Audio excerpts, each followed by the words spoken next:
Hello guys, welcome to our channel Fly High. My name is Prem Mishra and today we are going to talk about cadet programme versus normal CPL. Normal CPL और cadet programme में क्या difference होता है, advantage क्या होता है, disadvantage क्या होता है, और प्लस में खर्चा कितना आता है, और प्लस में रिक्वायरमेंट्स क्या क्या हैं, और आपको क्या चूज करना चाहिए, सारी चीजें हम इस वीडियो में बताने वाले हैं आपको। तो इस वीडियो को जरूर लास्ट तक देखिएगा। सो गाइस, जो पहला जो डिफरेंस होता है वो कैडेट प्रोग्राम और नॉर्मल सीपीएल के बीच में। कैडेट प्रोग्राम में क्या होता है, एयरलाइन और जो फ्लाइट स्कूल का उसके बीच में एग्रीमेंट होता है, आपका सीपीएल टाइप रेटिंग सारा चीज वही करवाते हैं, और आपका जॉब एश्योरेंस होता है। वही नॉर्मल सीपीएल में आप देखोगे तो आपको सीपीएल खुद करना होता है, प्लस में टाइप रेटिंग आप खुद करके एयरलाइन में जॉब कर सकते हो, या फिर सीपीएल के बाद एयरलाइन में आपका जब जॉब लगेगा ना, उसके बाद एयरलाइन वाले खुद ही टाइप रेटिंग करा लेते हैं। और ये कौन कौन सी एयरलाइन है जो कैडेट प्रोग्राम कराती है उसके बारे में हम बताने वाले हैं आपको। तो यहाँ पे आप देख सकते हैं कैडेट प्रोग्राम में जो आपका है, there are 4 airlines offering the cadet programme, जो है इंडिगो है, स्पाइसजेट है, एयर एशिया है और एयर अरेबिया है आपका। और एक यूरोप का भी कैडेट प्रोग्राम है जो कि एयर हब का है, वहां पे भी करवाते हैं आपको कैडेट प्रोग्राम। दूसरी तरफ नॉर्मल सीपीएल जो आपका हो गया, ये हो गया नॉर्मल सीपीएल से जो कौन कौन सी एयरलाइन में आप ज्वाइन कर सकते हो। जो एयरलाइन हमने कैडेट प्रोग्राम में बताया ये एयरलाइंस तो होगी, प्लस में आपका विस्तारा हो गया, एयर इंडिया हो गया, गो एयर हो गया आपका, और प्राइवेट कंपनी, इन सब में आप ज्वाइन कर सकते हो अगर आप नॉर्मल सीपीएल कर रहे हैं तो हमारा जो नेक्स्ट जो डिफरेंस है कैडेट प्रोग्राम और नॉर्मल सीपीएल के बीच में वो है जॉब एश्योरेंस। बेसिकली क्या होता है ना, कैडेट प्रोग्राम में आपका जो होता है वहाँ पे आपका जो होता है एलओआई होता है, जो कि आप क्लियर कर लेते हो सारी round, written exam, software training, GD, interview और साइकोमेट्री। उसके बाद आपका एलओआई साइन होता है एयरलाइंस के साथ, वो 5 साल के लिए होता है। तो उसमें जॉब एश्योरेंस होता है कि आपका हो जाएगा, लेकिन ये भी है कि ट्रेनिंग के समय आपका जो परफॉर्मेंस है वो अच्छा होना चाहिए। अगर परफॉर्मेंस अच्छा नहीं है ना तो आपको कई बार निकाल भी देते हैं कैडेट प्रोग्राम से। दूसरी तरफ अगर हम देखें नॉर्मल सीपीएल में, उसमें क्या होता है, एक तो लॉन्ग वेटिंग पीरियड होता है जब आप नॉर्मल सीपीएल कर लेते हो, ठीक है। उसके बाद आपको बस वैकेंसी के लिए वेट करना होता है, कब आएगा, हो सकता है साल में आए या 2 साल बाद आए। जब वो जॉब आएगा अप्लाई करोगे, प्लस में उसमें क्या कंपटीशन भी, बहुत सारे सीपीएल होल्डर है जो कि नॉर्मल सीपीएल से एयरलाइन में ज्वाइन करना चाहते हैं, तो उसमें कंपटीशन भी होता है। तो उसमें एक ज्वाइन करने में थोड़ा टफ भी होता है, और हर एक राउंड उसमें भी क्लियर होता है। उसमें भी आपका एलओआई होता है, लेकिन उसमें ज्वाइनिंग थोड़ा डिले होता है। कैडेट प्रोग्राम में जल्दी हो जाता है, ये डिफरेंस मेन होता है। तो हमारा जो नेक्स्ट जो डिफरेंस है नॉर्मल सीपीएल और कैडेट प्रोग्राम के बीच में वो है, कैडेट प्रोग्राम में क्या होता है, आपको वैरायटी ऑफ ऑप्शन मिल जाता है। इसका मतलब क्या है बेसिकली कि देखो, अगर आप नॉर्मल कैडेट प्रोग्राम में जा रहे हो आप, ठीक है, तो अपने हिसाब से आप सोच मतलब डिसाइड कर सकते हो कौन से एयरक्राफ्ट पे आपको पायलट बनना है। अगर इंडिगो में जा रहे हो तो A320 पे मिलेगा, स्पाइसजेट में जाओगे तो 737, एयर एशिया में A320 है, एयर अरेबिया में वही A320 है,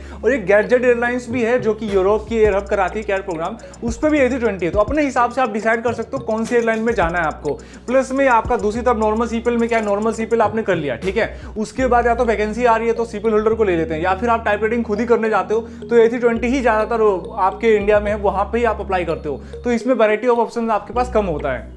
तो हमारा जो नेक्स्ट जो डिफरेंस होता है वो इन्वेस्टमेंट कितना आपका खर्चा होता है कैडेट प्रोग्राम और नॉर्मल सीपीएल में। अगर आप कैडेट प्रोग्राम में अगर आप देखते हो तो 1 CR के करीब खर्चा आता है। उसमें क्या क्या इंक्लूड होता है, आपका सीपीएल, प्लस में टाइप रेटिंग, प्लस में आपका अकोमोडेशन, वीजा, सारा चीज A to Z इंक्लूड होता है। प्लस में एक कैडेट प्रोग्राम जो है यूरोप वाला भी है, वो भी आपका कम खर्चे में हो जाता है आपका उस कैडेट प्रोग्राम में। दूसरी तरफ नॉर्मल सीपीएल में आप देखोगे ना, वहां पे आपका डिपेंड करता है आपके ऊपर में। आप सस्ते फ्लाइंग स्कूल से कर रहे हो नॉर्मल सीपीएल तो 30 लाख रुपीज में हो जाता है। अगर आप वही अलग उससे भी ज्यादा प्रीमियम फ्लाइंग क्लब में जाओगे तो 45-50 लाख में आपका सीपीएल होगा। उसके बाद टाइप रेटिंग कहाँ से करते हो उसके ऊपर डिपेंड करता है। तो हम लेके चलते हैं 50 से 70 लाख रुपीज आपका खर्चा आ ही जाता है नॉर्मल सीपीएल में, ये डिफरेंस होता है। तो हमारा जो नेक्स्ट जो डिफरेंस होता है वो टाइम ड्यूरेशन, टाइम कितना लगता है आपको कैडेट प्रोग्राम करने में, वही नॉर्मल सीपीएल में टाइम कितना लगता है। तो अगर हम कैडेट प्रोग्राम की तरफ देखें तो 18 महीने में आपका कैडेट प्रोग्राम बेसिकली हो जाता है। मैक्सिमम कैडेट प्रोग्राम जो 18 से 20 महीने में हो जाते हैं, उसमें से 12 महीने में आपका सीपीएल होता है, ठीक है, और बाकी के 2 महीने लगते हैं आपके टाइप रेटिंग में, प्लस में बाकी चीज़ों में कन्वर्जन, फ्लाइंग, सारा चीज़ लगा के इतने में आपका हो ही जाता है टाइप रेटिंग, वाइप रेटिंग, सारी चीज़ लगा के। फिर उसका एयरलाइन में डिपेंड करता है एयरलाइन में कितना वेटिंग पीरियड चल रहा है, फिर ज्वाइनिंग हो जाती है। दूसरी तरफ आप नॉर्मल सीपीएल में देखोगे ना, तो नॉर्मल सीपीएल में क्या होता है, कई सारे फ्लाइंग स्कूल से आप 6 महीने में भी 8 महीने में भी फ्लाइंग कर सकते हो। कई सारे फ्लाइंग स्कूल में तो साल भी लग जाते हैं, कई साल और 1.5 साल भी लग जाते हैं। तो डिपेंड करता है फ्लाइंग स्कूल वालों को, आपको बोलना होगा कि आप जल्दी सीपीएल करवाओ, तो आपके ऊपर भी है। प्लस में टाइप रेटिंग पे भी डिपेंड करता है कि अगर जॉब आ रही है तो आप सोचोगे टाइप रेटिंग के लिए चला जाता हूँ, टाइप रेटिंग करा लूंगा, नहीं आ रही तो वेट करोगे वैकेंसी के लिए। तो हमारा जो नेक्स्ट जो डिफरेंस है वो कितने एग्जाम देने होते हैं आपको कैडेट प्रोग्राम में और नॉर्मल सीपीएल में। तो कैडेट प्रोग्राम में क्या है, कैडेट प्रोग्राम में ज्यादातर जो आपके कैडेट प्रोग्राम होता है फॉरेन कंट्री में ही होते हैं। तो आपको 3 एग्जाम देने होते हैं। अगर आप कॉमनवेल्थ कंट्री से दे रहे हो, नेविगेशन, मेट्रोलॉजी, रेगुलेशन। अगर आप नॉन कॉमनवेल्थ कंट्री से दे रहे हो तो आपको एक RTR भी देना होगा। और एक इंडिया का भी कैडेट प्रोग्राम है जो कि चाइम्स का है, इंडिगो का कैडेट प्रोग्राम, उसमें आपको 6 एग्जाम देने होते हैं। जो कि एक टेक्निकल स्पेसिफिक भी आ जाता है। वही नॉर्मल सीपीएल में हम देखें तो अगर आप नॉर्मल सीपीएल अगर आप इंडिया से करते हो आप, ठीक है, तो आपको वही 6 एग्जाम देने होंगे आपको। और अगर फॉरेन कंट्री से करते हो तो वही रूल हो जाता है कि आप कॉमनवेल्थ कंट्री से दे रहे हो तो 3 एग्जाम दो, नॉन कॉमनवेल्थ कंट्री से दे रहे हो तो प्लस में एक आरटीआर का भी एग्जाम आपको देना होगा। तो हमारा जो नेक्स्ट जो डिफरेंस है वो है एज का क्या डिफरेंस है नॉर्मल सीपीएल और कैरियर प्रोग्राम में।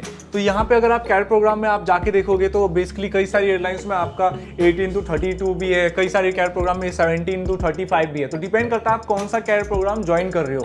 वही नॉर्मल सीपीएल की तरफ देखें तो नॉर्मल सीपीएल में भी एज वही 18 to, और उसका मैक्सिमम लिमिट आपका 40 भी जा सकता है। अगर आपका एक्सपीरियंस है तो आप ज्वाइन कर सकते हो। तो डिपेंड करता है आप कौन सी एयरलाइन में ज्वाइन कर रहे हो तो उसके हिसाब से आपका रूल होगा। प्लस में अगर आप चार्टेड ज्वाइन करना चाहते हो तो आपका फ्लाइंग आवर एक्सपीरियंस है तो आप ज्वाइन कर सकते हो। तो हमारा जो नेक्स्ट जो डिफरेंस है, कितने परसेंटेज 12th में होनी चाहिए आपके पास कैरियर प्रोग्राम ज्वाइन करने के लिए या फिर पायलट बनने के लिए नॉर्मल सीपीएल के थ्रू। तो कैरियर प्रोग्राम में अगर आप जाते हो तो कई सारे कैरियर प्रोग्राम में 51% चाहिए होते हैं आपको, मैथ फिजिक्स इंग्लिश में ओवरऑल 53%। कई सारे कैरियर प्रोग्राम में आपको मैथमेटिक्स फिजिक्स और इंग्लिश में 60 से वो मार्क्स मांगते हैं आपका। तो डिपेंड करता है आप कौन से कैरियर प्रोग्राम में ज्वाइन कर रहे हो। वही दूसरी तरफ हम नॉर्मल सीपीएल में आते हैं तो आपका बस पासिंग मार्क्स होना चाहिए, फिर उसके बाद आप सीपीएल के एग्जाम्स दो और एयरलाइन के जो वैकेंसी आती है उसमें रिटर्न एग्जाम बाकी चीज़ जो क्लियर करोगे उस पर डिपेंड होता है उसमें कितने मार्क्स आ रहे हैं आपको। तो उसमें अगर आप परफेक्ट करोगे तो आपकी ज्वाइन करने की चांसेस ज़्यादा होगी। तो हमारा जो नेक्स्ट जो डिफरेंस है वो है प्लेसमेंट। बेसिकली अगर आप कैरियर प्रोग्राम से करते हो तो क्या ट्रेनिंग होने के कितने महीने बाद आपको ज्वाइनिंग हो जाएगी एयरलाइन में, या फिर आप नॉर्मल सीपीएल से करते हो तो कितना टाइम लगता है आपको एयरलाइन में ज्वाइन करने का। तो अगर हम कैरियर प्रोग्राम में देखा जाए तो आपका बेसिकली देखो आप जो कोविड से पहले जो था ना नॉर्मल आपका जो कैरियर प्रोग्राम खत्म होने के बाद आपकी ज्वाइनिंग जल्दी हो जाती थी। बाकी अभी कोविड के बाद आपको थोड़ा बहुत वेट करना पड़ सकता है आपको, लेकिन आपका जॉब एश्योर होता है उसमें कैरियर प्रोग्राम में। बैठना पड़ रहा है भले, लेकिन आपके पास जॉब तो मिल जाएगी ना आपको कम से कम। दूसरी तरफ देखते हैं नॉर्मल सीपीएल में। नॉर्मल सीपीएल में भी क्या था, जब आपकी वैकेंसी आएगी ना तब आप ज्वाइन कर सकते हो एयरलाइन। ये नहीं कि आप कभी भी चाहो, तो वो वेट करना पड़ेगा आपको वैकेंसी, और वैकेंसी में आप क्लियर होगे तभी ज्वाइन कर पाओगे। और उसमें वेटिंग पीरियड भी होता है आपका, वो टाइम भी आपको वेट करना होगा, सारा चीज़ और वेट करना होगा। लेकिन इसमें कंपटीशन ज़्यादा होता है तो कैरियर प्रोग्राम इससे बेटर होता है। तो आपका जो कैरियर प्रोग्राम और नॉर्मल सीपीएल में लोन मिलने की चांसेस कितनी होती है। तो देखो अगर आप कैरियर प्रोग्राम कर रहे हो तो आपको 80 लाख रुपीस तक का तो लोन मिल जाता है अगर आपके पास LOI है, प्लस में कोलेटरल तो लेते ही है वो, ठीक है। वही नॉर्मल सीपीएल की तरफ अगर आप देखते हो तो उसमें अमाउंट कम मिलता है आपको, क्योंकि देखो उसके बाद आपको जॉब लेना होता है। लेकिन वही कैरियर प्रोग्राम में आपका जॉब एश्योर होता है, इसलिए बैंक आपको ज़्यादा से ज़्यादा लोन अमाउंट दे देती है। लेकिन वही है टाइम पीरियड जो होता है आपको कैरियर प्रोग्राम में 15 साल तक का मिल जाता है। कौन से बैंक से ले रहे हो, इंटरेस्ट रेट भी वैरी करता है, 9% भी होता है और उससे कम भी हो जाता है, डिपेंड करता है आपके ऊपर। नॉर्मल सीपीएल में वही होता है, लेकिन ये होता है कैरियर प्रोग्राम में ये होता है कि आपका जॉब लग जाएगा, उसके बाद आप रीपेमेंट कर दोगे, आपको पता होता है। नॉर्मल सीपीएल में अगर आप सीपीएल कर रहे हो तो आपको पता नहीं है, जब आपका रीपेमेंट बैंक का आएगा तब उस समय तक आपको जॉब आपके हाथ में होगा कि नहीं होगा, ये डिफरेंस होता है।